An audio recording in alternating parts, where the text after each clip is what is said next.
ഇതൊന്നിനെ കുറിച്ചും വലിയ ഗ്രാഹ്യം ഇല്ലാത്തതുകൊണ്ട് ഓക്കെയാണ്. ധൈര്യമായിരുന്നു പറഞ്ഞപ്പോ തന്നെ ചെയ്യാന്ന് ഏറ്റു. ഇപ്പൊ ഇവര് അക്കാഡമിക്കലി നാടക പ്രവർത്തകരാണ്, അത് പുലികളാണ് ഇരിക്കുന്നത്. നമ്മളങ്ങനെ പഠിച്ചിട്ടൊന്നുമില്ലോ, കടലിൽ ചടന്ന പോലെയാണ്. പിന്നെ നീന്തി കയറാണ്ട് പറ്റില്ല. ഇപ്പൊ ലാലേട്ടൻ എന്ന് പറഞ്ഞാൽ കൂളായിട്ട് ഇങ്ങനെ അഭിനയിച്ചങ്ങ് പോകും. മമ്മൂക്ക കഷ്ടപ്പെട്ടിട്ടാണ് അത് ചെയ്യുന്നത്. അത് രണ്ടും നമ്മൾ രണ്ട് ടെക്സ്റ്റ് ബുക്കുകളാണ്. ലാലേട്ടൻ ചിലപ്പോൾ സിമ്പിൾ ആയിട്ട്, പക്ഷെ നമുക്ക് പണിയെടുത്തിട്ടാണ് അത് നേടിയെടുക്കുന്നത്. അപ്പൊ ഞാൻ ഈ പന്തളം ബാലൻ ചേട്ടൻ എന്നെ വിളിച്ചിട്ട് പറഞ്ഞു, ഇനി നന്നായിട്ട് അസലായിട്ട് പാടി. ഞാൻ പറഞ്ഞു, എനിക്ക് സംഗീതം എന്ന് പറഞ്ഞുവിടാ. അല്ല, സംഗീതത്തില് ഒക്കെ അറിവുള്ളവർ ഞങ്ങൾ അങ്ങനത്തെ പാട്ടുകൾ പാടിക്കോളാം. നിങ്ങൾ ഇങ്ങനത്തെ പാട്ട് ഇത് റോയാണ്, ഇത് ഇങ്ങനത്തെ പാട്ട് ഇങ്ങനെയുള്ളവരാണ് പാടേണ്ടത്. എല്ലാത്തിലും വ്യത്യസ്ത മരണമാണ്. അതിൽ ഞാൻ പുലി കൊല്ലും അതിൽ ക്ലീശയില്ല, മരിക്കുന്നുണ്ട്, പക്ഷേ വളരെ വ്യത്യസ്തമാണ്. ഇനി ഏത് ടൈപ്പിലാണ് മരിക്കേണ്ടതെന്ന് എനിക്കൊരു അറിയില്ല. ആ രീതിയിൽ മരിച്ചു കഴിഞ്ഞു. സന്തോഷ് കാറ്റൂരിന്റെ മരണ നടൻ പട്ടം ദിലീഷ് പോത്തൻ കരസ്ഥമാക്കിയിരിക്കുന്നു. കഴിഞ്ഞൊരു 3 പടം, ഞാൻ സ്പോയിലർ ആവുന്നുണ്ട്, ആ പടത്തിന്റെ പേര് പറയുന്നില്ല, ആ 3 പടത്തിലും അദ്ദേഹം മരിക്കുന്നുണ്ട്. അപ്പൊ എനിക്ക് ഭയങ്കര സന്തോഷമായി. എനിക്ക് ആ ഗെറ്റപ്പും ഇതൊക്കെ കണ്ട് ഇത് കഴിഞ്ഞപ്പോൾ ട്രോൾ വന്നാലും കുഴപ്പമില്ല, ഞാൻ പറയാനുള്ള പറയുന്നുള്ള അറിയില്ല. പക്ഷെ സമകാലീന നമ്മുടെ പുതിയ വ്യവസ്ഥിതിയിൽ ഇപ്പോഴും നമ്മൾ സംസാരിച്ചുകൊണ്ടിരിക്കുമ്പോൾ ഈ നിമിഷം പോലും വേണമെങ്കിൽ ഇന്ത്യയിൽ ഏതെങ്കിലും ഒരു സ്ഥലത്ത് ഒരു സ്ത്രീ വേട്ടയാടപ്പെടുന്നുണ്ടാവും, ഇരയാക്കപ്പെടുന്നുണ്ടാവും. ഉറപ്പാണ്. വിക്രമാദിത്യൻ എന്നൊരു സിനിമ എനിക്ക് വന്ന് ഭവിക്കുന്നതാണ്. ആ സിനിമ വലിയൊരു സക്സസ് ആവും. ആ സിനിമയിൽ നിന്ന് കിട്ടുന്ന പൈസ കൊണ്ടാണ് പിന്നീട് ഞാൻ ഈ നാടകം ഉണ്ടാക്കുന്നത്. പേടിച്ചിട്ട് അഭിനയിക്കുകയാണ്. കാരണം ലാൽ ജോസ് സാറിന്റെ ഹിറ്റ് സിനിമകൾ ഇത് ഡയറക്ടറാണ്. അപ്പോൾ ഒരു ഷോട്ട് കഴിഞ്ഞ ഉടൻ തന്നെ ബാക്കിൽ നിന്ന് സാറ് ജോമോൻ ടി ജോൺ, ആ ക്യാമറമാൻ, അസല് കള്ളൻ തന്നെ. അവിടെ എത്തുമ്പോഴാണ് ലാൽ സാർ വെച്ചു, മോനെ ഓടിക്കലറിയില്ലേ? സാറേ, ഞാൻ ആദ്യമായിട്ടാണ് ഓടിക്കുന്നേ.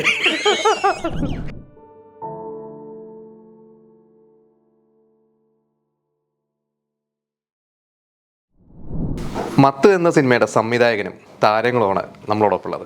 സ്വാഗതം. നമസ്കാരം. അപ്പോൾ ടിൻചേട്ടൻ എങ്ങനെ ഇതിൽ അഭിനയത്തിനോടൊപ്പം തന്നെ ഇതിൽ പാട്ടും പാടിയത്? ഇതൊന്നിനെ കുറിച്ചും വലിയ ഗ്രാഹ്യം ഇല്ലാത്തതുകൊണ്ട് ഓക്കെയാണ്. ധൈര്യമായിരുന്നു പറഞ്ഞപ്പോ തന്നെ ചെയ്യാന്ന് ഏറ്റു. ഇപ്പൊ ഇവര് അക്കാഡമിക്കലി നാടക പ്രവർത്തകരാണ്, അത് പുലികളാണ് ഇരിക്കുന്നത്.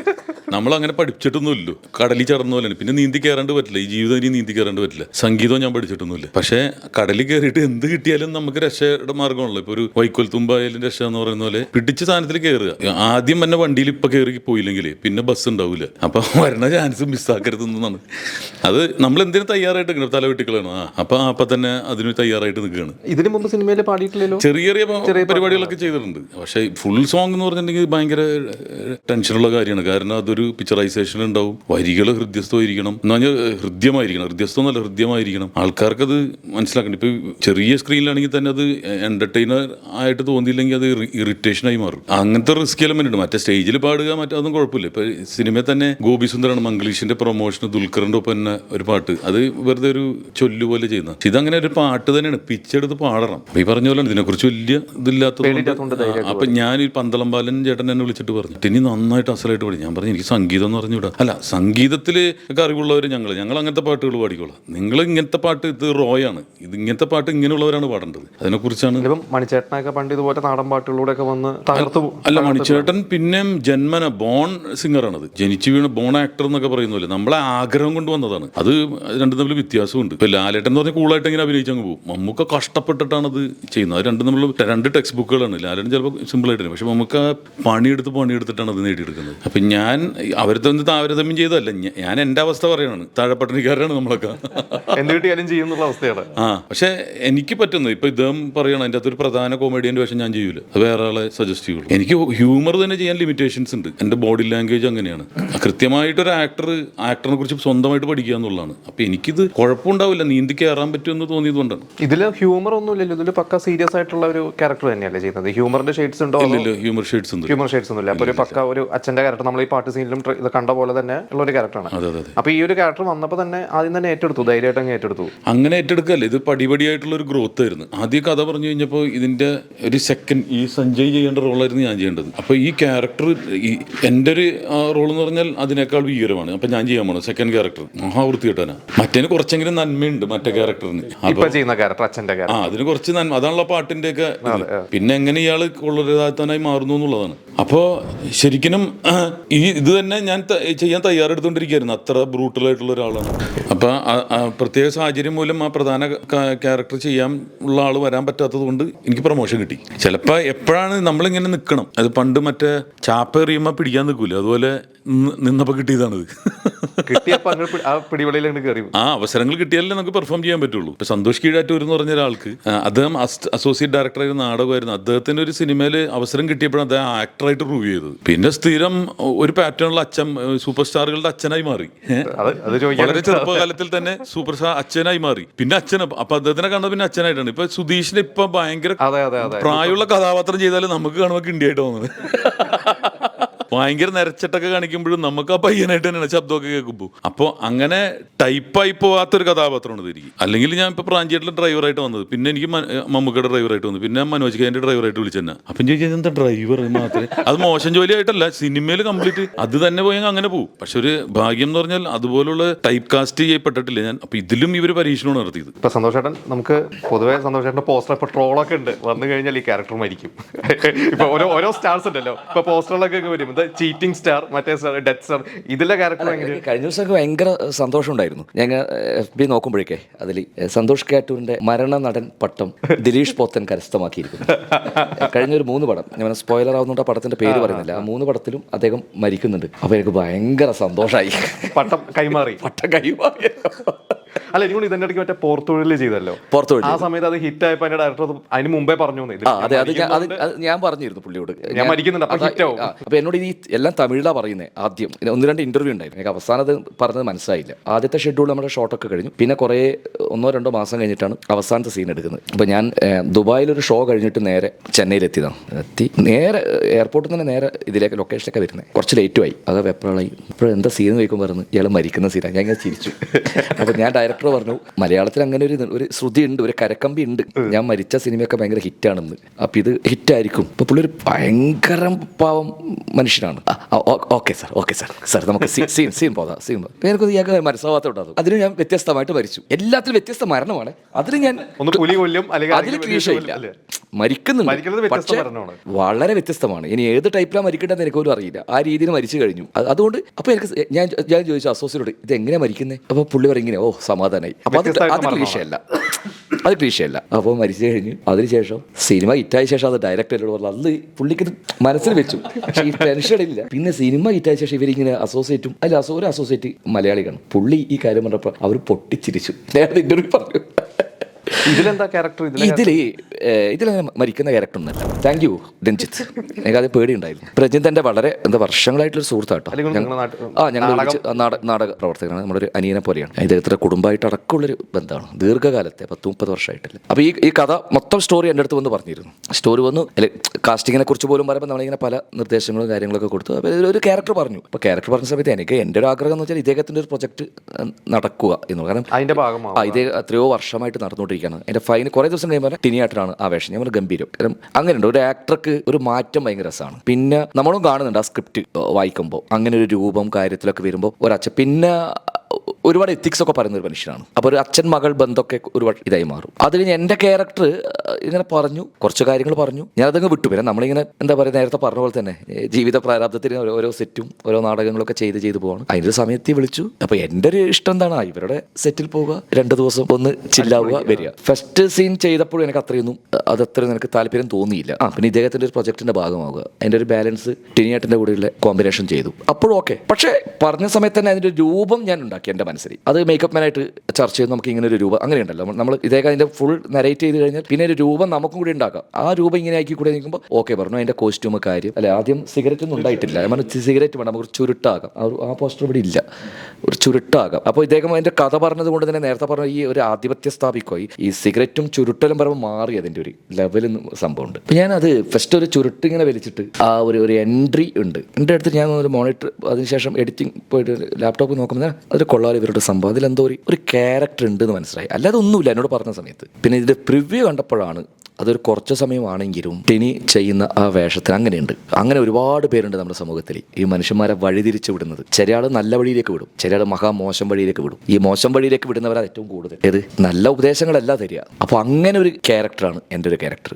അത് ചില സമയത്ത് അതൊരു ഫാൻറ്റസി ആയിട്ട് തോന്നാം, സർ റിയലിസ്റ്റിക് ആയിട്ട് തോന്നാം. റിയലിസ്റ്റിക് ആയിട്ട് ഒരിക്കലും തോന്നില്ല. പക്ഷെ ചെയ്ത് വന്നപ്പോൾ അതിനെന്തോ ഒരു അട്രാക്ഷൻ കിട്ടിയിട്ടുണ്ട് ആ ക്യാരക്ടറിന്. അപ്പോൾ ഒരു പെർഫോമറെ സംബന്ധിച്ചിടത്തോളം ആ കുറച്ച് സമയം അദ്ദേഹത്തിന് സിഗ്നേച്ചർ ചെയ്യാൻ ചെയ്യാൻ പറ്റിയാൽ അതൊരു വലിയൊരു വിജയമാണ്. അങ്ങനെ വെച്ച് നോക്കുമ്പോൾ ഞാൻ അതിൽ കണ്ടതിന് ശേഷം ഞാൻ തൃപ്തനാണ്. അതുവരെ എനിക്ക് ഇച്ചിരി അതിൽ വിഷമമൊന്നുമില്ല, കാരണം ഞാൻ അങ്ങനെ എത്രയോ പടങ്ങളുടെ ഭാഗമായി, കാരണം ഇവരുടെ പ്രൊജക്ടിന്റെ കൂടെ നിൽക്കുക എന്നുള്ളത്. 10-65 സിനിമകൾ ചെയ്തു, അത് എല്ലാ സിനിമകളും നമ്മുടെ മനസ്സിൽ തങ്ങി നിൽക്കുന്നതല്ല. ടോട്ടൽ സിനിമ കണ്ടപ്പോഴാണ് ഇതുവരെ കാണാത്ത ഒരു പെർഫോമൻസ്. അപ്പൊ ഈ രഞ്ജിത്ത് നമ്മുടെ ഒരുപക്ഷെ സമകാലീന നമ്മുടെ പുതിയ വ്യവസ്ഥിതിയിൽ ഇപ്പോഴും നമ്മൾ സംസാരിച്ചു കൊണ്ടിരിക്കുമ്പോൾ ഈ നിമിഷം പോലും വേണമെങ്കിൽ ഇന്ത്യയിൽ ഏതെങ്കിലും ഒരു സ്ഥലത്ത് ഒരു സ്ത്രീ വേട്ടയാടപ്പെടുന്നുണ്ടാവും, ഇരയാക്കപ്പെടുന്നുണ്ടാവും, ഉറപ്പാണ്. അപ്പോൾ ആ ഒരു സമകാലീന ഇന്ത്യ അവസ്ഥയിലൂടെയാണ് ഈ സിനിമ അടക്കം സംസാരിക്കുന്നത്. അപ്പോൾ അതുകൊണ്ട് തന്നെ ഞാൻ വിചാരിക്കുന്നു ഈ സിനിമ വളരെ കൃത്യമായിട്ട് പുതിയ കാലത്തോട് സംവദിക്കുന്ന ഒരു സിനിമയായിരിക്കും. പക്ഷെ അത് ഒറ്റ ഒരു റൂട്ടിലേക്ക് പോകാതെ മനുഷ്യന്റെ പലവിധ ഭാവങ്ങളിലൂടെ, അതാണ് എനിക്ക് ഇഷ്ടപ്പെട്ടൊരു ഇതിന്റെ ഒരു അട്രാക്ഷൻ എന്ന് പറയുന്നത്. പല ലെയേഴ്സിലൂടെ പോകുമ്പോൾ ഒരു പെർഫോമറെ സംബന്ധിച്ചിടത്തോളം അദ്ദേഹത്തിന് ഭയങ്കരമായിട്ട് പെർഫോം ചെയ്യാൻ സ്കോപ്പ് ഉണ്ട്, ഡയറക്ടറും. പിന്നെ ഇതൊക്കെ നമ്മൾ പറഞ്ഞു കഴിഞ്ഞാലും പ്രേക്ഷകർ എങ്ങനെ എടുക്കുന്നു എന്നുള്ളതാണ്. നമുക്കിതൊക്കെ പറയാം, പക്ഷെ ഈ ഇന്റർവ്യൂടെ പോലും നമ്മൾ എന്തുകൊണ്ട് പറയുന്നു എന്ന് പറഞ്ഞാൽ ഒരു സിനിമ ഉണ്ടാകുന്നതിന്റെ അത് സിമ്പതി പിടിച്ചു മാറ്റാനല്ല. കാരണം ഒരു കല, കാരണം ഞാൻ വിശ്വസിക്കുന്നത് കല രണ്ട് ധർമ്മം, ഞാൻ ആ രണ്ട് ധർമ്മത്തിലൂടെയും പോകുന്ന ഒരാളും കൂടിയാണ് ഞാൻ. കല കലയ്ക്ക് വേണ്ടിയാണ്, നമ്മൾ എന്റർടൈൻമെന്റ് ആണ്, ചിരിക്കണം, നമുക്ക് ഭയങ്കര ആവേശം ഉണ്ടാക്കണം, നമ്മൾ കൈയടിക്കണം, നമ്മൾ എന്താ പറയാ അല്ലെ, അട്ടിസീൻ കാണും, അതും കലയുടെ ഒരു ഭാഗമാണ്. അതേ സമയത്ത് തന്നെ കലയുടെ ഒരു ധർമ്മം സമൂഹത്തിന്റെ ഭാഗമായിരിക്കണം എന്നുള്ളതാണ്. അപ്പോൾ ഈ സിനിമ ഇത് രണ്ടും നിർവഹിക്കുന്നുണ്ട്. കാരണം രണ്ടും നിർവഹിക്കുമ്പോഴാണ് അയാൾ നല്ലൊരു കലാകാരനായി മാറും. അതുകൊണ്ടാണ് ഇപ്പം ലാലേട്ടനെ പോലെ തന്നെ മമ്മൂക്കയെ പോലെ തന്നെ ആക്ടർ വലിയ സിനിമകളിൽ അഭിനയിക്കുമ്പോൾ അടൂർ സാറിന്റെ സിനിമകളിൽ പോയിട്ട് അഭിനയിക്കും. വാനപ്രസ്ഥം പോലുള്ള സിനിമകൾ ലാൽ സാർ പ്രൊഡ്യൂസ് ചെയ്യും. കാരണം അതിന്റെ ലാഭമല്ല അവർ നോക്കുന്നത്, കാരണം അതൊക്കെ മാസ്റ്റേഴ്സിന്റെ സിനിമയായിട്ട് ഇപ്പൊ സതയം പോലത്തെ സിനിമകൾ, ഭൂതക്കണ്ണാടി പോലുള്ള സിനിമകൾ, വിധേയം പോലുള്ള സിനിമകൾ ഒക്കെ എന്തുകൊണ്ടാണ് നമ്മളൊരു പഠനമാക്കി എടുക്കുന്നത്? അവര് അങ്ങനെ അതിനുവേണ്ടി നിർവഹിച്ചത് കൊണ്ടാണ്. അപ്പൊ അങ്ങനത്തെ സിനിമകൾ നമുക്ക് ഉണ്ടാവണം. അപ്പൊ അതുകൊണ്ട് ഇത് കൃത്യമായിട്ട് സമൂഹത്തോട് കമ്മ്യൂണിക്കേറ്റ് ചെയ്യുന്ന റിലേറ്റ് ചെയ്യും കൃത്യമായിട്ട്. ഞാൻ ഒരു കണ്ടത് കൊണ്ട് തന്നെ ഈ അച്ഛൻ മകൾ ബന്ധമൊക്കെ എനിക്ക് ഭയങ്കരമായിട്ട് എന്നെ റിലേറ്റ് ചെയ്യാം. അത് ഒരുപാട് പേർക്ക് ഭയങ്കര വിഷമത ഉണ്ടാക്കും, കാരണം സിനിമ അങ്ങനെയാണല്ലോ. നീ പറഞ്ഞ ഈ സിനിമ ഒരു സൗഹൃദത്തിന്റെ പുറത്ത് നിങ്ങളുടെ ഒരു കൂട്ടായ്മയാണല്ലോ. ഇപ്പൊ എനിക്ക് തോന്നുന്നു അജേട്ടൻ അല്ലേ, അജി, വർഷങ്ങളായിട്ട് നിങ്ങളുടെ ഒരു കൂട്ടായ്മ എങ്ങനെയാണ്? തീർച്ചയായിട്ടും എനിക്ക് ഒരു ഇതിന്റെ ഒരു ലിറിസിസ്റ്റ് മാത്രമല്ല, കൂടെ ത്രൂ ഔട്ട് ഓളാണ്. പിന്നെ അജി ഇല്ലെങ്കിൽ ചിലപ്പോ ചേട്ടൻ തന്നെ ഒന്ന് പറയൂ. ഇത് ഒരു സെക്കൻഡ്, അജി ഇല്ലെങ്കിൽ ചിലപ്പോൾ ഇത് മുന്നോട്ട് പോകില്ല. ഞാൻ ഇത് പ്രൊഡ്യൂസർ സംസാരിച്ച ശേഷം ഞാൻ നേരെ പോകുന്ന അജിനെ കാണാനാണ്. അപ്പോൾ അജിനോട് ഞാൻ ഈ കാര്യം പറയുന്നു, നമ്മൾ എത്രയോ വർഷമായിട്ട് ഇങ്ങനെ നടക്കണം, നമുക്കൊരു പടം ചെയ്യണം. അപ്പോൾ അജിക്ക് ഇപ്പോൾ കുറച്ച് ബിസിനസ്സും പരിപാടികളൊക്കെ ആയതുകൊണ്ട് ചെറിയ തിരക്കും കാര്യങ്ങളൊക്കെയാണ്. ഞാൻ ഇതൊറ്റ കാര്യം പറഞ്ഞുള്ളൂ, എങ്ങനെയും കൂടെ നിൽക്കണം. അപ്പോൾ പുള്ളി പിന്നെ വിളിച്ചു ഓക്കെ ആണെന്ന് പറഞ്ഞു. ബാക്കി അജി പറയുന്നതാണ് നല്ലത്. അങ്ങനെ പറയാൻ മാത്രം എന്ന് പറഞ്ഞു കഴിഞ്ഞാൽ ഇത് നമ്മൾ പറഞ്ഞ പോലെ 1-2 ദിവസത്തെ ഒരു നമ്മൾ വർഷങ്ങളായിട്ടുള്ള ഒരു സൗഹൃദത്തിന്റെ ഭാഗമായിട്ടുള്ള ഒരു യാത്രയാണ് സത്യം പറഞ്ഞു കഴിഞ്ഞാൽ. ഈ പറക്കും തളി പോലെ ഒരു ബസ് എടുത്ത് പുറപ്പെട്ട പോലെ ഒരു യാത്രയാണ് സത്യം പറഞ്ഞു കഴിഞ്ഞാൽ. അപ്പോൾ അതിങ്ങനെ പല ഘട്ടങ്ങളിലൂടെ ഈ സിനിമയെ കുറിച്ച് ശരിക്കും നല്ല പ്രതിസന്ധിയായിട്ട് നമ്മളിത് ബ്ലോക്കായി പോകുന്ന ഒരു സിറ്റുവേഷൻ ഉണ്ടായിരുന്നു. അപ്പോൾ അവിടുന്ന് പിന്നെ ഇത് ടേൺ ചെയ്ത് വന്നപ്പോൾ പല ആൾക്കാരും, നമ്മൾ സാധാരണ ഒരു ബസ് പോകുമ്പോൾ അതിൽ പല ആൾക്കാരും കയറും, പല അടുത്ത സ്റ്റോപ്പിൽ ഇറങ്ങും, അങ്ങനെ കയറി ഇറങ്ങിപ്പോയ ഒത്തിരി പേരുണ്ട്. പക്ഷെ നമ്മൾ ഇപ്പോഴും വിശ്വസിക്കുന്നത് അതൊക്കെ ഈ സിനിമ ഇന്ന് കാണുന്ന ഒരു രീതിയിലേക്ക് എത്താൻ അതൊക്കെ സഹായിച്ചു എന്നാണ്, ഒരു തരത്തിൽ അല്ലെങ്കിൽ മറ്റൊരു തരത്തിൽ. പ്രതിസന്ധികൾ വരുമ്പോൾ നമുക്ക് തരണം ചെയ്യാനുള്ള ശക്തി തന്നെയാണ് നമ്മുടെ പ്രീവിയസ് എക്സ്പീരിയൻസ്. നമ്മളുടെ ആ എക്സ്പീരിയൻസ് കൊണ്ടാണ് നമ്മളിത് കവർ ചെയ്ത് ഇവിടെ എത്തിയിരിക്കുന്നത്. അപ്പോൾ അതിൽ പല ആൾക്കാരും ജോയിൻ ചെയ്തു എന്ന് പറഞ്ഞ പോലെ ആ നായകവേഷം ആര് ചെയ്യും എന്നുള്ള ഒരു ഡിസ്കഷന്റെ ഭാഗമായിട്ട് അത് ഒരാളെ ഏൽപ്പിക്കുകയും പിന്നീട് ടിൻചേട്ടനിലെത്തി. ഈ ടിൻചേട്ടനിൽ എത്തുന്ന ആ ദിവസം നമുക്ക് ഭയങ്കര ഒരു ഇതുണ്ടായിരുന്നു. പക്ഷേ ആ ടിൻചേട്ടൻ എന്നൊരു ഒരാള് ഇത്രയും ഇങ്ങനെയുള്ള ഒരു വേഷം, ഹാസ്യവേഷങ്ങളോ അല്ലെങ്കിൽ അത്തരത്തിലുള്ള ലഘുവായിട്ടുള്ള വേഷങ്ങൾ ചെയ്യുന്ന ടിനിച്ചേട്ടൻ ഇത്രയും ഒരു ഭാരിച്ചൊരു റോളിലേക്ക് എങ്ങനെ വരും എന്നുള്ള ഒരു സംഭവം മാത്രം. പക്ഷെ അത് ഡയറക്ടർ എന്ന നിലയിൽ പുള്ളിക്ക് ഹെവിലി കോൺഫിഡൻ്റ് ആയിരുന്നു പുള്ളി. അപ്പോൾ ഞാൻ പറഞ്ഞു, നിനക്ക് കോൺഫിഡൻസ് ഉണ്ടെങ്കിൽ പിന്നെ ഒന്നും നോക്കാനല്ലോ ഇവിടെ, പിന്നെ we have to go through. അപ്പം അങ്ങനെയാണ് ടിൻചേട്ടൻ വരുന്നത്. പക്ഷെ ടിൻചേട്ടൻ വന്നതും ഇപ്പം ഈ പറഞ്ഞ പോലെ നമ്മുടെ ഈ സിനിമയിൽ ശരിക്കൊരു നല്ലൊരു നിമിത്തമായിരുന്നു. കാരണം ഇന്നും നമ്മളിപ്പോൾ ഇന്ന് നിൽക്കുന്ന ഈ ദിവസം വരെ നമ്മുടെ ഓരോ പ്രോസസ്സിലും ഒരു സാധാരണ നമുക്കറിയാം, സിനിമയിൽ ഇൻഡസ്ട്രിയിലായാലും എവിടെയായാലും, ഇപ്പോൾ സിനിമ ആവണമെന്നില്ല, ഇപ്പോൾ ഒരു നാടകമായാലും ആ നാടകം കഴിഞ്ഞു, അതിൻ്റെ പരിപാടികളിലും പോയി സ്റ്റേജൊക്കെ ഇതായി, ആൾക്കാർക്ക് ഡിസ്പേഴ്സ്ഡ് ആയി. ഒരു ഗാനമേള ട്രൂപ്പ് ആയാലും ആ പ്രോഗ്രാം കഴിഞ്ഞു, എല്ലാവരും വീട്ടിലേക്ക് പോയി കഴിഞ്ഞു. പക്ഷെ അതിൻ്റെ അപ്പുറത്തേക്ക് ഇപ്പോൾ സിനിമയിലേക്ക് വരുവാണെങ്കിൽ ഒരു ആർട്ടിസ്റ്റ് അയാളുടെ റോൾ ചെയ്തു, അയാൾ ഡബ് ചെയ്തു, അയാളെ കാര്യങ്ങൾ ചെയ്തു, അയാളങ്ങ് പോയി, അയാൾ പേയ്മെന്റ് മേടിച്ച് പോയി. പിന്നെ സിനിമ എന്തായി റിലീസിന് ചിലപ്പോൾ ഈ പറഞ്ഞ പോലെ പ്രിവ്യൂവിന് വിളിച്ചാൽ ചിലപ്പോൾ പോകുമായിരിക്കും സൗകര്യം ഉണ്ടെങ്കിൽ. അത്തരത്തിലുള്ള ഒരു അപ്രോച്ചൊന്നും നമ്മൾ മനസ്സിലാക്കിയ ടിൻചേട്ടൻ്റെ കലയോട് അല്ലെങ്കിൽ ഒരു നമ്മുടെയൊക്കെ ഒരു കൺസെപ്റ്റ് ഉണ്ടല്ലോ, അതിനൊക്കെ പൊളിച്ചൊരു രീതിയായിരുന്നു സത്യം പറഞ്ഞാൽ. എന്തിലും ടിൻചേട്ടൻ്റെ ഒരു ഇൻവോൾവ്മെന്റ് വളരെ വളരെ 100% ഒരു ആത്മാർത്ഥമായിട്ടില്ല. അത് നമുക്ക് അതെന്താ നീ അതങ്ങനെ ചെയ്യാതെ, ഇത് നീ നാളെ അത് ചെയ്, ഇത് ചെയ് എന്നൊക്കെ ടിൻചേട്ടൻ ഇങ്ങനെ വിളിക്കുമ്പോൾ തന്നെ എടാ സംഭവം എന്തോ പോകേണ്ടി വരുന്നുണ്ട്. പക്ഷേ പുള്ളി എന്ന് വെച്ച് കഴിഞ്ഞാൽ ചിലപ്പോൾ പുള്ളി ഡ്രൈവ് ചെയ്യുമ്പോൾ ആയിരിക്കും ഒന്ന് നിർത്തിയിട്ട് മുത്തത്തി അതെന്തായി, അങ്ങനെ എന്തെങ്കിലും ചെയ്യുന്നതിൻ്റെ ഇൻ ബിറ്റ്വീൻ ആയിരിക്കും പുള്ളി ചോദിക്കുക അതെന്തായി. അത് ഇതിന്റെ പ്രൊമോഷന്റെ ഭാഗങ്ങളായിട്ട് പ്രൊമോഷൻ്റെ മാത്രമല്ല, ഇപ്പം ഡബിങ് മുതൽ പോസ്റ്റ് പ്രൊഡക്ഷൻ ജോലികൾ എല്ലാം ഫോളോ അപ്പ് ചെയ്യുന്ന എല്ലാം. സത്യം പറഞ്ഞാൽ പ്രൊഡ്യൂസർക്ക് പോലും ടെൻഷൻ ഉണ്ടാവില്ല. സത്യം.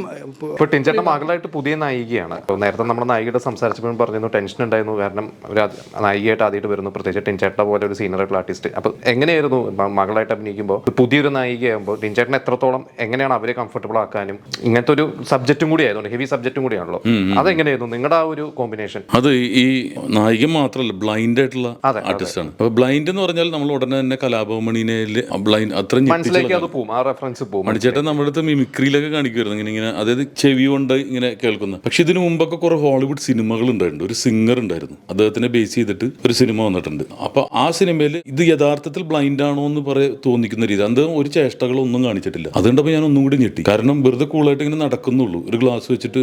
പക്ഷേ അദ്ദേഹം പരിചയമില്ലാത്ത സ്ഥലത്ത് പരിചയമില്ലായ്മയും പരിചയമുള്ള സ്ഥലത്ത് പരിചയവും, അങ്ങനെ ഭയങ്കര ഷെയ്ഡ്സുള്ളതാണ്. അപ്പോൾ ഈ പെൺകുട്ടിയുടെ ഒരു റിസ്ക് എന്ന് പറഞ്ഞാൽ, അതും വേറെ ഇതിൽ പെർഫോം ചെയ്യാത്ത ഒരു ആദ്യമായിട്ട് വരുന്ന കൊച്ചി ബ്ലൈൻഡായിട്ട് ചെയ്യുക, അതും കൃഷ്ണമണി അവിടെ ലെൻസൊന്നും വെച്ചിട്ടല്ല, ഇങ്ങനെ ഇരുന്നുകൊണ്ട് തന്നെയാണ് ബ്ലൈൻഡ് കാണിക്കുന്നത്. ഇപ്പോൾ ലാലേട്ടൻ പടത്തിൽ ചെയ്തല്ലോ, ആ ബ്ലൈൻഡ് ഒപ്പത്തിലുണ്ടായിരുന്നു. അപ്പൊ ഇതൊന്നും അല്ലാതെ ഒരു കുട്ടി വന്നിട്ട് പെർഫോം ചെയ്യുക. അപ്പൊ അതിൽ ഒരു state award winner, national award winner ആയിട്ടുള്ള ഒരാളുണ്ടായിരുന്നു അതിൽ സെൻസർ ബോർഡിൽ.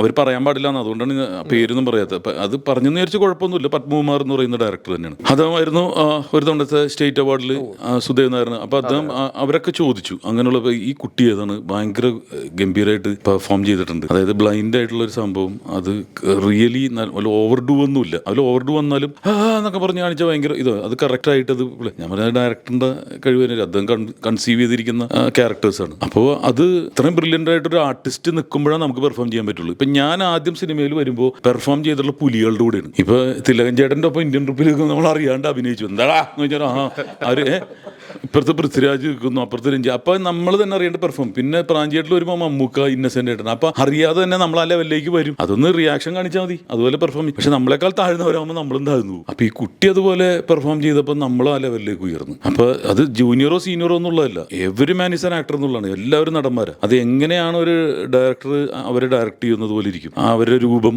അങ്ങനെയാണല്ലോ ഇപ്പോൾ കാണുന്നത്. നമ്മൾ ആഴ്ചയിൽ 5-10 നടന്മാർ വെച്ച് കാണുന്നുണ്ട്. കുറച്ച് പേര് സൗകര്യം, കുറച്ച് പേര് 1 ഫിലിം ഹീറോ ആയിരിക്കും, 1 ഫിലിം ഹീറോയിൻ ആയിരിക്കും. പക്ഷേ ഈ കുട്ടി മലയാള സിനിമയിൽ നിലനിൽക്കുമെന്ന് എനിക്ക് തോന്നി. ചില സ്പാർക്ക് കാണുമല്ലോ. അപ്പോൾ നമ്മൾ കോൺഫിഡൻ്റ് ആയി.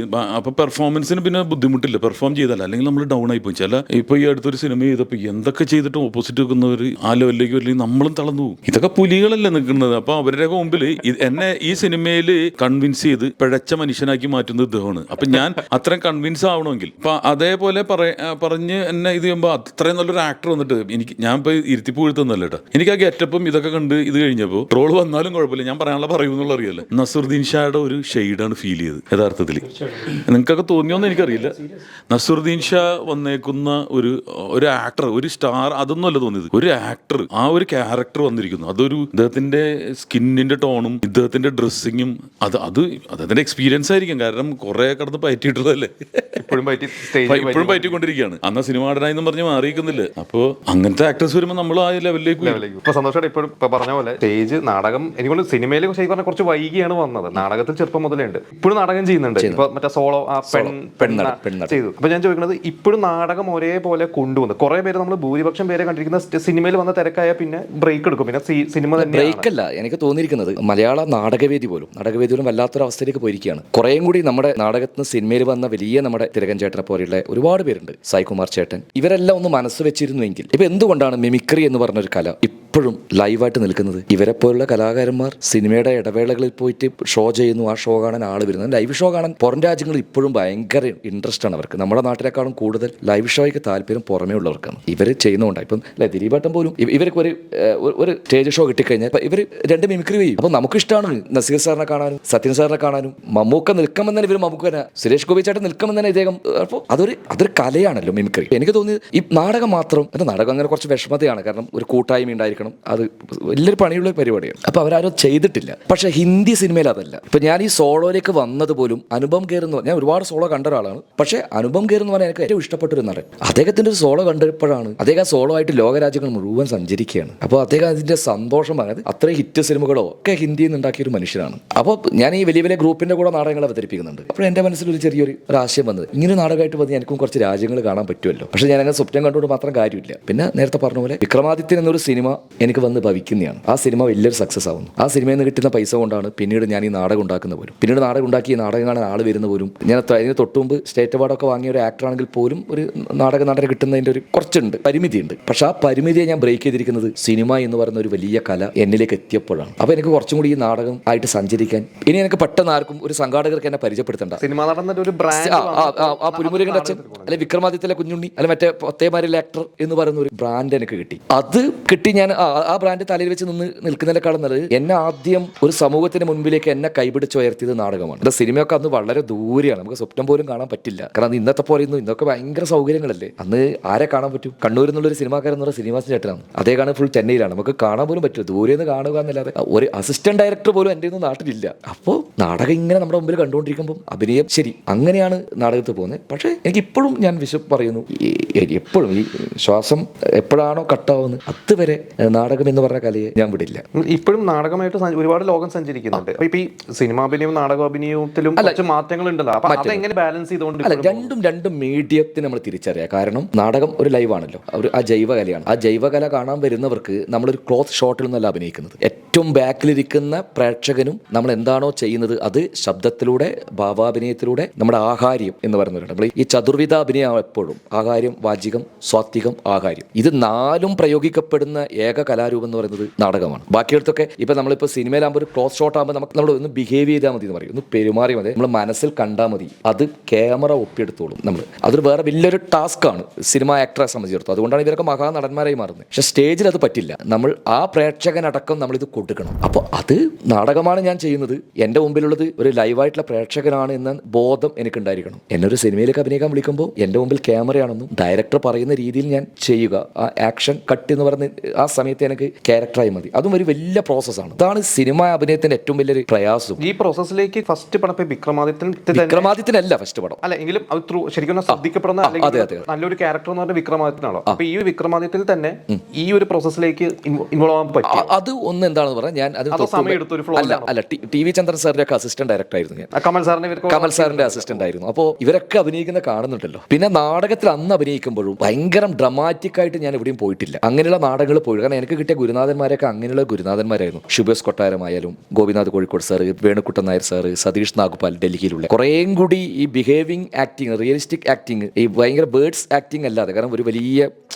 പാരഗ്രാഫ് ഡയലോഗ്സുകൾ പറഞ്ഞ് അതിനപ്പുറം ബോഡി ലാംഗ്വേജ് എങ്ങനെ നമുക്ക് ഉപയോഗിക്കാം ഒരു കഥാപാത്രത്തിലൂടെ, ഇതൊക്കെയായിരുന്നു കൂടുതലും ഈ ഗുരുനാഥന്മാരിലൂടെ ഞാൻ പഠിച്ചത്. അതുകൊണ്ട് അതിൽ പിന്നെ ഞാൻ കുറേ നാടകങ്ങൾ ഡയറക്റ്റ് ചെയ്യുമ്പോഴും ഞാൻ ശ്രദ്ധിച്ചത് ഉള്ളിൽ ഭയങ്കര സിനിമയുണ്ട്. എത്രത്തോളം സിനിമാറ്റിക് ആക്കാൻ പറ്റും അതിന്റെ വിഷ്വലി, അതിന്റെ ഒരു നാടകീയ അംശം കുറച്ച് അതിലെങ്ങനെ. കാരണം അന്ന് ഒരു കാലം ഉറപ്പായിരുന്നു ഇനി വരാൻ പോകുന്നത് വലിയൊരു ഡിജിറ്റൽ യുഗമാണെന്ന് അന്നേ നമുക്കറിയാം. കാരണം കമ്പ്യൂട്ടർ വന്നു, കമ്പ്യൂട്ടർ ഇല്ലാത്ത കാലത്ത് ജനിച്ചു, കമ്പ്യൂട്ടർ വന്നു. അപ്പൊ കമ്പ്യൂട്ടറിന്റെ സാധ്യതകൾ നമ്മൾ മനസ്സിലാക്കി തുടങ്ങി. അപ്പോൾ ടെലികമ്മ്യൂണിക്കേഷൻ രംഗത്ത് വരുന്ന മാറ്റങ്ങൾ നമ്മൾ കണ്ടു തുടങ്ങുന്നുണ്ട്. അപ്പോൾ ഇത് ലോക നാടകവേദിയിൽ അന്നേ ഉണ്ട്. നമ്മുടെ ഇവിടെ നിന്ന് അത് ഇല്ലാത്തതാണ് നമ്മുടെ നാടകവേദിക്ക് പറ്റിയ ഒരു അപജയവും. അപ്പോൾ ഈ രണ്ട് മീഡിയം ദൂരെ നിന്നും അടുത്ത് നിന്നും പഠിക്കാൻ പറ്റി. പിന്നെ ഡയറക്ടറുടെ ടൂളാണ് ആക്ടർ, പ്രത്യേകിച്ച് സിനിമയിൽ. ഇപ്പോൾ ഡയറക്ടർ നമുക്കൊരു സ്കെച്ച് തന്നു കഴിഞ്ഞാൽ ഇതാണ് നിങ്ങളുടെ കഥാപാത്രം, പിന്നെ അടുത്ത എൻ്റെ ഡ്യൂട്ടിയാണ് അതിനെങ്ങനെയാണ് ഞാൻ അവതരിപ്പിക്കേണ്ടത്, അത് ഏത് മീറ്ററിൽ കൊടുക്കണം. അത് ഒരു ഡയറക്ടറും ഒരു ആക്ടറും തമ്മിൽ ഒരു ദിവസം കഴിയുമ്പോൾ ഓക്കെ ആവും, ഇതാണ് നിങ്ങളുടെ മീറ്റർ, ഇത് പിടിച്ചാൽ മതി എന്ന് പറഞ്ഞാൽ നമ്മൾ ഭയങ്കര അതുവരെ നമ്മൾ ഭയങ്കര കൺഫ്യൂഷൻ ആയിരിക്കും. നമ്മൾ ചെയ്യുന്ന അധികമാണോ, നാടകമായി പോകുമോ, അല്ല അതിവൈകാരികത കൂടുന്നുണ്ടോ. പക്ഷെ ഫസ്റ്റ് ഷോട്ട് കഴിയുമ്പോൾ തന്നെ പറയും. ഇപ്പോൾ വിക്രമാദിത്യം പോലും ചെയ്യുമ്പോൾ എനിക്ക് ഓർമ്മയുണ്ട്, പേടിച്ചിട്ട് അഭിനയിക്കുകയാണ്. കാരണം ലാൽ ജോസ് സാറിന്റെ ഹിറ്റ് സിനിമകൾ ചെയ്ത ഡയറക്ടറാണ്. അപ്പോൾ ഒരു ഷോട്ട്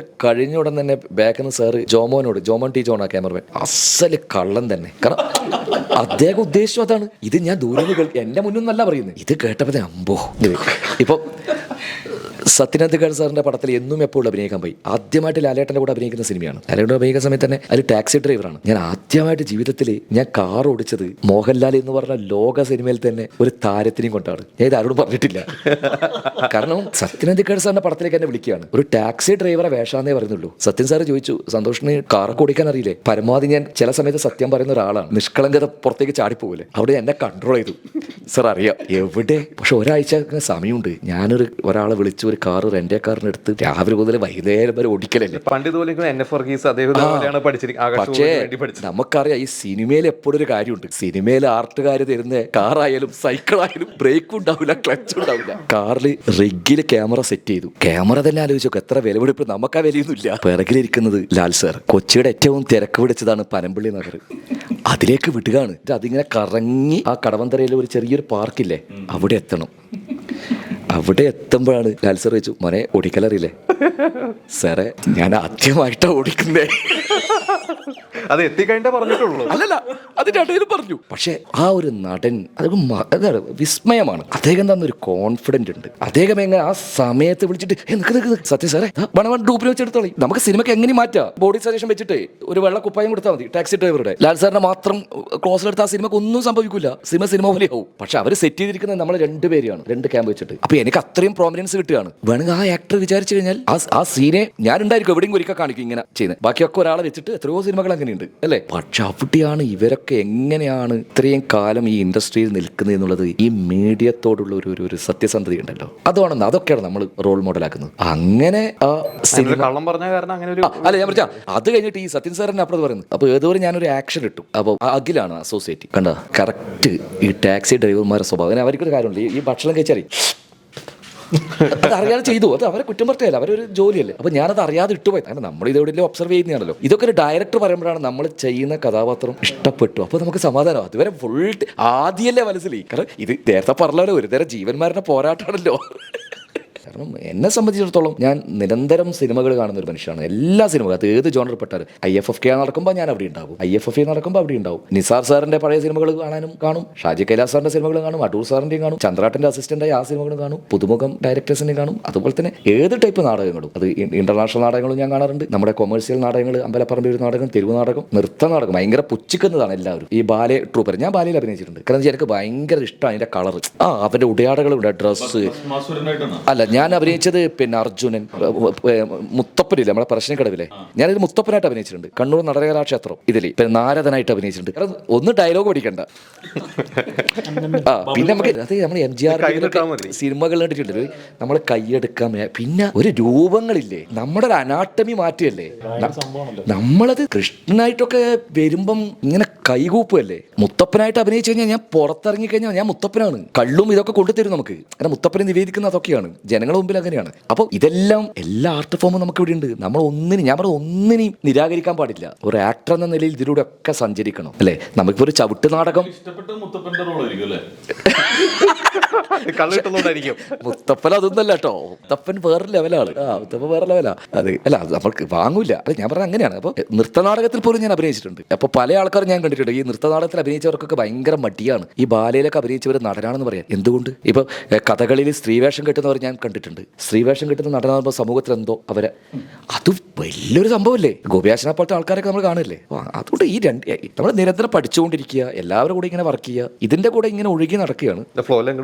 ആ ഫ്ലോയിൽ അങ്ങോട്ട് പോകുമ്പോൾ ഇങ്ങനെയൊക്കെ സംഭവിക്കും. ഇപ്പൊ ടിൻചേട്ടാ, ഇപ്പൊ നേരത്തെ നിങ്ങളെ മിമിക്രി അസോസിയേഷനെ കുറിച്ച് പറഞ്ഞു. ഇപ്പൊ നാടകം പോലെയല്ല, നിങ്ങളത് ഇപ്പോഴും കൊണ്ടുകൊണ്ടെന്ന് പറഞ്ഞു. അതെങ്ങനെയാണ് നിങ്ങൾക്ക് ഇപ്പോഴും ഒരു കൂട്ടായ്മയായിട്ട് ഇത്രയും പേര് എല്ലാവരെയും പലരും സിനിമയിലെ തിരക്കുള്ളവരാണ്, പക്ഷെ നിങ്ങളുടെ ഒരു എന്ന് പറഞ്ഞ ഒരു അസോസിയേഷനൊക്കെ ആയിട്ട് നിങ്ങൾക്ക് അത് മുന്നോട്ട് കൊണ്ടുപോകാൻ പറ്റുന്നത് എങ്ങനെയാണ്? അത് അതിന്റെ ഒരു വിജയം സന്തോഷ് പറഞ്ഞപ്പോഴാണ് ഞാനൊരു ക്ലാസ്സിലിരിക്കണായിരുന്നു അറ്റൻഡ് ചെയ്ത്. അത്രക്ക് ഇതായിട്ട് എടുക്കുക സത്യമാണ്. കാരണം നമ്മൾ ഏതിലൂടെ വന്നത് ആ മീഡിയ നമ്മൾ എൻജോയ് ചെയ്യുന്നതുകൊണ്ടാണ്. അവിടെ ഒരു സാമ്പത്തിക ഇതൊന്നുമല്ല നോക്കണത്. എനിക്ക് ഉത്സവപ്പറമ്പുകൾ ഭയങ്കര ക്രൈസാണ്. അവിടെ നിന്നാണ് കൂടുതലും. ഞാൻ ക്രിസ്ത്യാനിയായിട്ട് ജനിച്ചാണെങ്കിലും ഹിന്ദു നെയിം എടുത്തിട്ട് അമ്പലത്തിൽ കയറാൻ പറ്റാത്ത അമ്പലത്തിൽ ഞാൻ കയറിയിട്ട് പ്രോഗ്രാം ചെയ്തിരുന്നു. അപ്പോൾ എന്താണെന്ന് വെച്ചിട്ടുണ്ടെങ്കിൽ ഈ ഉത്സവങ്ങൾ ഇപ്പൊ പാലക്കാട് നമ്മൾ ഷൂട്ടിങ്ങിന് പോകുമ്പോൾ അവിടെ വേലയുണ്ടെങ്കിൽ രാത്രി വണ്ടിക്ക് പോകും. ഇത് കാണാൻ എനിക്ക് തെയ്യം കാണാൻ ഭയങ്കര ഇഷ്ടമായിരുന്നു. ഈ അടുത്താണ് ഞാൻ ഈ യഥാർത്ഥത്തിൽ മുത്തപ്പനെ കണ്ടത്. മുത്തപ്പന്റെ പരിപാടിക്ക് ഞാൻ പങ്കെടുത്ത് എന്താണ് മുത്തപ്പൻ എന്നറിയാൻ വേണ്ടിയിട്ട്. ഇതുപോലെ മുടിയേറ്റെന്ന് പറഞ്ഞിട്ട് ഈ ഭാഗത്തോട്ട് തെയ്യൂല്ല. അപ്പോൾ കൊരട്ടിയിൽ 3 മണിക്കാണ് വെളുപ്പിനെ തെയ്യുള്ളത്. അപ്പം ഞാൻ അറിയാത്ത പോലെ ഞാനും എൻ്റെ മോനും കൂടി പോയി. അവിടെ ആനയുണ്ട് ഭയങ്കര മുടിയേറ്റ് തെയ്യല്ല, പക്ഷെ ഇവിടെ ഉള്ള അത് അതാണ് ഇങ്ങനെ ജനങ്ങൾ ഇങ്ങനെ കൂടി നിൽക്കണം. അതിൻ്റെ ഇടയിൽ ഞാൻ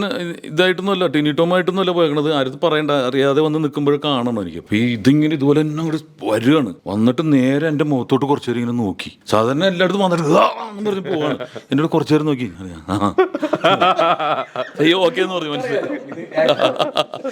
അപ്പൊ അതൊക്കെ കാണാൻ എനിക്ക് ഇഷ്ടമാണ്. അപ്പോൾ എന്താ ചോദിച്ചെന്തായിരുന്നു? അല്ല, നിങ്ങളുടെ മിമിക്രി സങ്കടം. അപ്പൊ ഈ ഉത്സവങ്ങൾ എല്ലാം കണക്ട് ചെയ്യുന്നത് എനിക്ക് ആനപ്പിണ്ടത്തിന്റെ മണം, ഈ കിൽക്കട്ടം, ഇപ്പോഴും അവിടെ വരുന്ന സാധനം കുറച്ച് ടെക്നോളജി മാറിയിട്ടുണ്ടെന്നുള്ളൂ. സംഭവങ്ങളൊക്കെ സെയിം തന്നെയാണ്. അവന് വള ഇതൊക്കെ വരുന്നത് അതുപോലെ തന്നെയാണ്. പിന്നെ അതുപോലെ തന്നെ മിഠായികളുണ്ട്, ചുമന്ന മിഠായിയൊക്കെ ഉണ്ട്, വായിൽ വെച്ച കളർ വരും. അതൊക്കെ ഇപ്പോഴും ഉണ്ടെന്നുള്ളതാണ്. അവിടെ ചെന്ന് കഴിയുമ്പോഴാണ് നമ്മൾ ശരിക്കും എവിടെ നിന്നാണ് നമ്മൾ തുടങ്ങിയതെന്ന് അറിയുന്നത്. ഇതൊക്കെ എൻജോയ് ചെയ്യുന്ന ഒരാളാണ് ഞാൻ. സിനിമാക്കാരൻ, എനിക്ക് കാറിൽ മാത്രം അങ്ങനെയൊന്നല്ല. എനിക്കിത് ഭയങ്കര ഇഷ്ടമുള്ള. അപ്പൊ മിമിക്രി എവിടെയുണ്ടെന്ന് പറഞ്ഞാൽ ഞാൻ ഓടിച്ചില്ല. ഇപ്പൊ നമ്മൾ അമ്മയിൽ പോലും നമ്മൾ സ്കിറ്റ് ഒക്കെ ചെയ്യുമ്പോൾ നമ്മളാണ് ഏൽപ്പിക്കുന്നത്. അതിന് പങ്കെടുക്കാനും അതിൽ നമ്മൾ കാശ് നോക്കിയിട്ടല്ല ഒരു സ്ഥലത്തും പോകുന്നത്. അത് ഇപ്പോഴും പ്രോഗ്രാംസ് ഇപ്പൊ ഷോ വരികയാണെങ്കിലൊക്കെ പങ്കെടുക്കുക. അത് വേറൊരു മീഡിയ ആണ്. അത് കാരണം എല്ലാവരും കിട്ടുന്ന ഒരു ഭാഗ്യമല്ല. സ്റ്റേജിൽ പെർഫോം ചെയ്യാൻ പറ്റുക, ടി വിയിൽ ചെയ്യാൻ പറ്റുക, അതുപോലെ സിനിമയിൽ ഒരുപോലെ പോകാൻ പറ്റുന്നതെന്ന് പറഞ്ഞാൽ ഞാനതിൽ കണ്ടൊരു വിഷയം എന്താ അറിയോ, ഒന്ന് നമുക്ക് ഇനി എത്ര വലിയ സ്റ്റാർ ആണെങ്കിലും നമ്മൾ ലൈവ് ഷോ ചെയ്യാൻ പോയി കഴിഞ്ഞാൽ ഒന്ന് മുട്ട് വറക്കും.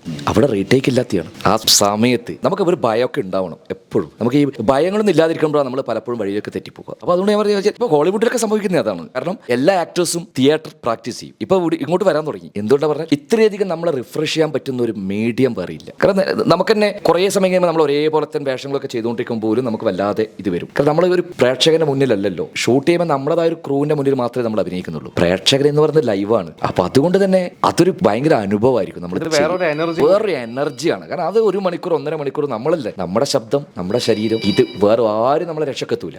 മൈക്ക് പണി മുടക്കിയാൽ പോലും നമ്മൾ ഒച്ചത്തിൽ വിളിച്ചു പറയും, അവരെ സന്തോഷിപ്പിക്കുന്നുള്ളത്. അപ്പൊ അത് ഈ സ്റ്റേജിൽ നിന്ന് വന്നവരൊക്കെ ചെയ്തുകൊണ്ടിരിക്കണം തന്നെ ഞാൻ പറയുന്നത്. അത് ഇവര് മിമിക്രി, അവർക്ക് അത്രയും സാധ്യതകളുണ്ട്. നാടകത്തിനേക്കാളും കൂടുതൽ സാധ്യതകൾ പലപ്പോഴും മിമിക്രി ആർട്ടിസ്റ്റുകൾക്കാണ്. കാരണം അവർക്ക് ആ സ്പോണ്ടേനിയസ് ആയിട്ട് വരും. പിന്നെ ഇവിടെ ഇപ്പൊ ചെയ്യാം. ഇപ്പൊ നമുക്ക് ഇവിടെ നിന്ന് നാടകം ചെയ്യാൻ പറ്റൂല. അത് ഈ ലൈവ് ഷോ നമ്മൾ എപ്പോഴും ചെയ്തുകൊണ്ടേയിരിക്കണം. ഇത് ഒരു നമ്മളെ തന്നെ നമ്മളെ ഫിൽട്ടർ ചെയ്യും. നമ്മളിൽ അടിഞ്ഞുകൂടിയിരിക്കുന്ന എല്ലാവർക്കും ഉണ്ടാവും ഒരുപാട് ദുർമേധസ് ഉണ്ട്. ഈ ദുർമേധസ് കളയാൻ പറ്റുന്നത് എന്നൊരു പേടി വന്നാൽ തന്നെ നമുക്ക് ദുർമേധസ് പോകും. ഉറപ്പാണ്. വേറെ ഒന്നും കഴിക്കണ്ട, ഡയറ്റ് ഒന്നും ചെയ്യണ്ട. കാരണം ഞാൻ സത്യമാണ്, ഞാൻ ടെൻഷൻ അടിച്ചിട്ട്. കാരണം 1.5 മണിക്കൂർ ഞാൻ ഒറ്റക്കേ ഉള്ളൂ. വിദേശത്തെങ്കിലും പോകുമ്പോൾ ഞാനും എൻ്റെ മോനോ ഇതിനു മുമ്പേ ഇദ്ദേഹത്തിന്റെ അനിയനായിരുന്നു എൻ്റെ കൂടെ വരിക. അദ്ദേഹം കൺസോളിൽ പോയി കഴിഞ്ഞാൽ ഞാൻ പലപ്പോഴും വിചാരിക്കാറുണ്ട്, അരങ്ങിലെ പോരാളിയാന്ന് പറയാം. ഒരു നാവ് വരണ്ട പോലും ഒരു വെള്ളം കൊണ്ടുതരാൻ പോലും ആരും ഉണ്ടാവില്ല. കാരണം ഒരു സംഘാടകനെ പോലും ഞാൻ സ്റ്റേജിൽ നിർത്തിക്കൂല. എല്ലാവരും പോകാൻ പറയും. കുഴഞ്ഞു വീണാൽ പോലും അറിയില്ല. അപ്പോഴും പ്രേക്ഷകൻ വിചാരിക്കുക ഇയാൾ അഭിനയിക്കുകയെന്നാണ്. ഞാൻ അങ്ങനെയൊക്കെ സ്വപ്നം കാണാറുണ്ട്.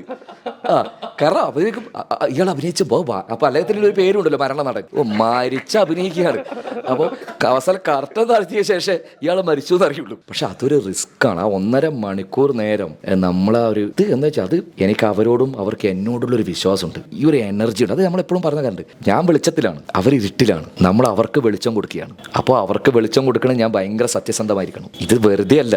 എന്നപ്പോൾ അവിടെ വെളിച്ചം ഇട്ടിട്ട് ഞാൻ ഇരുട്ടത്ത് കളിക്കാൻ പറ്റുമോ? ഇല്ല. പ്രേക്ഷകൻ ഇരുട്ടിലാണ്, ഞാൻ ആ വെളിച്ചത്തിൽ, എന്നിലൂടെയാണ് എല്ലാ വെളിച്ചവും അവർക്ക് കിട്ടുന്നത്. അപ്പോൾ നമുക്കതിൻ്റെ ഒരു സത്യസന്ധത, ഡെഡിക്കേഷൻ, ഇതിനോടുള്ള പാഷൻ, അതൊക്കെ നമ്മൾ ചെയ്യാൻ പറ്റിയൊരു മേഖല അത് സിനിമയിലുണ്ട്. ഇപ്പം എന്തുകൊണ്ട് മമ്മൂക്കയും ലാലേട്ടനും ഇവരൊക്കെ ഇത്രയും വർഷം നിൽക്കുന്നു? അവരെ കഠിന പ്രയത്നമാണ്. ഷോർട്ട് കട്ടൊന്നുമില്ല, ഒരു ഷോർട്ട് കട്ടും ഇല്ല ഇതിൽ. ഷോർട്ട് കട്ട് ചെയ്യാൻ വന്നവർക്ക് പെട്ടെന്ന് പോയിട്ടുണ്ട്. അല്ല, അതിനെ കുറിച്ച് പറയുമ്പോൾ ഈ ഷോർട്ട് കട്ടിന്റെ കാര്യം പറഞ്ഞപ്പോൾ ഇന്ദ്രൻ ചേട്ടൻ പറഞ്ഞൊരു കാര്യമുണ്ട്. അതായത് സ്റ്റേറ്റ് അവാർഡ് ഇതൊക്കെ കിട്ടുന്നതിന് മുമ്പ് കണ്ണൂർ ഏതോ സിനിമയിൽ അഭിനയിക്കാൻ പോകുന്നു, എവിടേക്കോ പോകുന്നുണ്ട്. ഞാൻ പറഞ്ഞു എങ്ങനെയാണ് പറഞ്ഞ്. അപ്പൊ എന്റെ സിനിമയിൽ അഭിനയിക്കാൻ അദ്ദേഹം വന്നു, ദഫേദാർ എന്ന് പറഞ്ഞൊരു സിനിമയിൽ എന്റെ അച്ഛനായിട്ട് അഭിനയിച്ചത്. ഞാൻ പറഞ്ഞു ഇതിനൊക്കെ എങ്ങനെയാണ് കാശൊന്നുമില്ല, ഒന്നും കിട്ടാണ്ടാണ് പുള്ളി പോയി അഭിനയിക്കുന്നത്. അപ്പൊ ഷോർട്ട് കട്ടിലൂടെ വന്ന നടനല്ല അദ്ദേഹം അഭിനയിച്ചുകൊണ്ടേയിരുന്നു. പുള്ളി എന്റെ അടുത്ത് ചോദിച്ചൊരു കാര്യമുണ്ട്, ടിനി നമ്മുടെ വീട്ടിൽ നിന്ന് കാശ് എടുത്തുകൊണ്ട് വന്ന് ഒരു സിനിമ ഉണ്ടാക്കാൻ പറ്റും? അപ്പോൾ കുറച്ച് പേര് തയ്യാറായി വരികയാണ്, റിസ്ക് എടുത്തിട്ട്. ഒരു പ്രൊഡ്യൂസറും ഒരു ഡയറക്ടറും വരുമ്പോൾ നമ്മൾ അങ്ങോട്ട് നിന്നു കൊടുക്കുക. അതെന്റെ മനസ്സിൽ ഭയങ്കരമായിട്ട് സ്ട്രൈക്ക് ചെയ്ത് അങ്ങനെ അഭിനയിച്ച് സ്റ്റേറ്റ് അവാർഡ് കിട്ടണുള്ളൂ. അപ്പൊ ഞാൻ ഓർത്ത് ഇത് ഷോർട്ട് കട്ട് അല്ല, പെട്ടെന്ന് വന്നിട്ട് ലോട്ടറി അടിച്ചതല്ല പുള്ളിക്ക്. അത് ഇന്ദ്രൻ ചേട്ടന്റെ ഡയലോഗ്. പുള്ളി ഇപ്പോഴും യാത്ര തുടർന്നുകൊണ്ടിരിക്കുകയാണ്. കാശിന്റെ പിന്നാലെ അല്ല, കഥാപാത്രങ്ങളുടെ പിന്നാലെ. അല്ല, സന്തോഷ് കീഴാറ്റൂർ ഒരു നാടകം കളിക്കുമ്പോൾ ഇപ്പോൾ ഇമേജ് എന്ന് പറയുന്ന സിനിമ തന്നെയാണ്. അതിൽ യാതൊരു സംശയമില്ല. 100 നാടകം കളിക്കുന്നതിന് തുല്യമാണ് ഒറ്റ സിനിമ. ആ പ്രേക്ഷകരുണ്ട്. അപ്പൊ എന്റെ ഒരു സന്തോഷം തന്നെയാണ്. കാരണം പ്രേക്ഷകരാണല്ലോ വർദ്ധിക്കുന്നത്. ഇപ്പൊ ഞാൻ കഴിഞ്ഞ ലാസ്റ്റ് ഷോ ഷോ കളിച്ചത് ഇപ്പോൾ 2 ആഴ്ച മുമ്പ് അബുദാബിയാണ്. ഒരു 1500-ഓളം പേരുണ്ട്. ദുബായിൽ നിന്നും ഷാർജയിൽ നിന്ന് അടക്കം വന്നിരിക്കുകയാണ്. മസ്കറ്റിൽ നിന്ന്, ഖത്തറിൽ നിന്നൊക്കെ. 2 പുലികളെയാണ് കിട്ടിയിരിക്കുന്നത്. തീർച്ചയായിട്ടും. ഇവരെ ഹാൻഡിൽ ചെയ്തത് എങ്ങനെയാണ് സിനിമയിൽ? ഞാൻ പറഞ്ഞ ഇവരുടെ ഒരു 2 പേർക്കും എന്നെയാണ് പുലി എന്ന് പറഞ്ഞത്. 2 പുലികൾ. അതെ അതെ, 2 എക്സ്ട്രീമിലുള്ള പുലികൾ, നാടകം, മിമിക്രി. നമ്മള് ഇപ്പൊ ഞാൻ ഇവരെ രണ്ടുപേരാണ് പുലി എന്ന് ഉദ്ദേശിച്ചത്. ഇവിടെ പുലി സിംഹം. ആരാണ് പുലി എന്നുള്ള തീരുമാനം അല്ലല്ല. ഞാൻ കീഴാറ്റൂരിന് നമ്മള് തളിപ്പറമ്പിൽ പരിപാടി നടക്കുമ്പോൾ സ്റ്റേജിന്റെ പിന്നിലൊക്കെ വന്നിട്ടുണ്ട്. സ്റ്റേജിന്റെ പിന്നിൽ വന്നിട്ടുണ്ട്. പിന്നെ ഇദ്ദേഹത്തിന് സ്വീകരണം കൊടുക്കുന്ന ഒരു പരിപാടിക്ക്, കാരണം സ്റ്റേജിന്റെ പിന്നിൽ കാണിയായിട്ട് വരികയും പിന്നെ ഒരു സ്റ്റേജിൽ ആദരിക്കുന്ന പരിപാടിക്ക് വന്നു. അപ്പോഴും ഞാൻ മിമിക്രി ചെയ്തുകൊണ്ടിരിക്കുകയാണ്. ഭൂമിയുടെ ആശകൾ ഞാൻ അഭിനയിക്കാൻ ചെന്നിട്ടുണ്ട്. അപ്പൊ ഈ ജീവിതത്തിൽ എവിടെയൊക്കെ കണ്ടുമുട്ടിയത് ഒന്നിക്കുന്നു എന്നുള്ളൊരു സന്തോഷവും കൂടി ഉണ്ട്. എങ്ങനെയായിരുന്നു ഇവരെ രണ്ടുപേരുടെയും? ടിനിച്ചേട്ടൻ അതേപോലെ സന്തോഷേട്ടൻ, രണ്ടുപേരും 2 രീതികളാണ്. അതാ പറഞ്ഞ 2 രീതിയിലുള്ള ആക്ടേഴ്സാണ്. അതായത് ടിനിച്ചേട്ടന്റെ സംഭവം എന്ന് വെച്ചാൽ ടിനിച്ചേട്ടൻ്റെ ഒരു കാര്യം പറയാനല്ലേ, ടിനിച്ചേട്ടൻ സമയം ഒരു നിമിഷം പോലും വെറുതെ കളയാത്ത ഒരാളാണ്. കാരണം വെച്ചാൽ ഇപ്പം ലൊക്കേഷനിൽ എന്തെങ്കിലുമൊക്കെ ഇങ്ങനെ ചെയ്തുകൊണ്ടിരിക്കും, പുള്ളിക്ക് വെറുതെ ഇരിക്കാൻ ഭയങ്കര മടിയാണ്. നമുക്കിത് താങ്ങിയില്ല ശരിക്കും. നമുക്ക് പ്രശ്നമായി. കഥ പറഞ്ഞപ്പോൾ തന്നെ നമുക്ക് മനസ്സിലായി ചേട്ടൻ ഇത് ഭയങ്കരമായിട്ട് ഉള്ളിലേക്ക് കയറിയിട്ടുണ്ടെന്നും അതിനുള്ള കുറേ പരിപാടികളൊക്കെ ഇതായിരുന്നു. അപ്പോൾ എന്നോട് ഇപ്പോൾ പറയും, നിങ്ങൾ കണ്ട ഇതറിയാം, അപ്പോൾ നിങ്ങൾ തന്നെ അത് കൃത്യമായിട്ട് പറഞ്ഞിട്ടുണ്ടെന്നൊക്കെ പറയും. നിങ്ങളുടെ മനസ്സിലാണ് സിനിമകളെന്നൊക്കെ പറഞ്ഞിട്ട് നമ്മളിങ്ങനെ പേടിപ്പിച്ചുകൊണ്ടിരിക്കും ഇടയ്ക്ക്. സന്തോഷേട്ടൻ വേറൊരു ലൈനാണ്. സന്തോഷേട്ടൻ അല്ല, നിങ്ങൾ പിന്നെ പണ്ട് ചെറുപ്പം മുതലേ തീർച്ചയായിട്ടും സന്തോഷേട്ടൻ എന്താ സംഭവം എന്ന് വെച്ചാൽ കഠിനാധ്വാനം കൊണ്ട് ഒരാൾ എവിടേക്ക് എത്താം, മീൻസ് ആ അർത്ഥത്തിൽ എത്ര എത്താം എന്നുള്ളത് നമ്മൾക്ക് ഞാൻ റോൾ മോഡലായിട്ട് ഇപ്പോഴും ആലോചിക്കുന്ന ഒരു വ്യക്തിയാണ് സന്തോഷേട്ടൻ. അപ്പോൾ ഈ പറഞ്ഞ പോലെ നമ്മളോടുള്ള ഒരു സ്നേഹം. ഇദ്ദേഹം നല്ല നടനാണ്. ഇദ്ദേഹം അഭിനയിക്കുന്ന നാടകത്തിന് ലൈറ്റ് ചെയ്യാൻ പോയിട്ട് പരിചയപ്പെട്ടത് ഞാൻ. ഞാൻ നേരത്തെ പറഞ്ഞില്ലേ വെളിച്ചം, ഞാൻ അന്നും വെളിച്ചം കൊടുക്കാൻ ആഗ്രഹിക്കുന്ന ആളാണ്. അപ്പൊ അന്നൊന്നും ഈ ലൈറ്റ് ഡിസൈനർ ഒന്നും പറയാൻ പറ്റൂല ആൾക്കാർക്ക്. ലൈറ്റ് അടിക്കാരനാണ്. അപ്പൊ അന്ന് ഇനി പറയാം പഴയ ഡിമ്മറില്ലേ, ഡിമ്മർ, അതായത് പഴയ ഇലക്ട്രിക്കൽ ഡിമ്മറാണ്. ഒരു 10-20 ലൈറ്റ് ഉണ്ടാവും. ആകെ വേണമെങ്കിൽ 12 സ്വിച്ചേ ഉണ്ടാവുള്ളൂ. കുറെ വയറൊക്കെ ഇങ്ങനെ കടിച്ചു പിടിച്ചിട്ടൊക്കെ ചെയ്യാം. ഈ മഞ്ജുളൻ ഡയറക്ട് ചെയ്തൊരു മനോഹരമായ നാടകമുണ്ട് കടൽ തീരത്ത് എന്ന് പറഞ്ഞിട്ട്. അതിന്റെ ലൈനാണ് ആ പാട്ടിൽ വന്നിരിക്കുന്നത്, ആ മ്യൂസിക്കിന്റെ. അപ്പോ അന്ന് ഇദ്ദേഹമൊക്കെ സ്റ്റാറാ, മേക്കപ്പ് ചെയ്തിട്ട് ഇങ്ങനെ ഇരിക്കുന്നുണ്ടാവും. ഞാനപ്പോ ഈ സ്പോട്ട് ലൈറ്റും ഈ മറ്റേ 500 വാട്സിന്റെ വലിയ ബൾബില്ലേ അതൊക്കെ കെട്ടാൻ വേണ്ടിയിട്ടുണ്ട മുകളിൽ കയറുന്നത് വയറ്. അപ്പൊ അന്ന് ഇയാളുടെ അനിയനുണ്ട് അതിൽ, അവനാണ് എന്റെ അസിസ്റ്റന്റ്. അപ്പൊ ഇവര് നാടകം കഴിഞ്ഞാൽ ഇവര് കയറിയിട്ട് വണ്ടിയിലിരിക്കും.